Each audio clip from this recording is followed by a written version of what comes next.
27-savolda glyukoza ikki xil bijg'ili spirt kislotali va sut moy kislotali. Sut emas, moy ekan.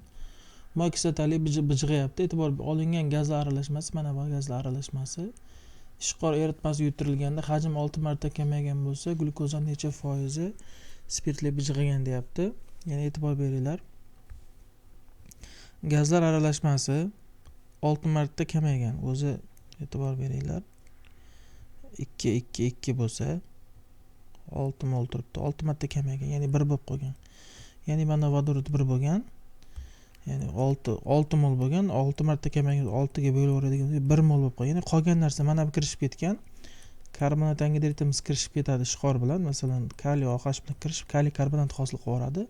Ya'ni bu yo'q bo'lib ketgandan keyin bu qoladi 1 mol. Demak, mana bu ikkalasi necha bo'ladi?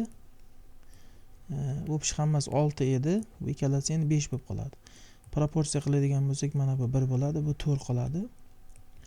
Va buni bu yoqqa proporsiya qilsak 2 mol spirtli, mana buni proporsiya qiladigan bo'lsak 0 necha bo'ladi? 0,5 bo'ladi.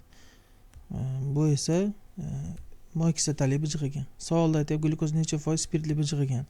O'pish 2,5 moli 100% bo'ladigan bo'lsa, spirtli bijg'agan 2 mol. 2 molda qancha deb hisoblayveramiz. 2 ni ko'paytiramiz 100 ga, bo'lamiz 2,5 ga. Shunda 80% bo'lyapti. Javobimiz D javob bo'ladi.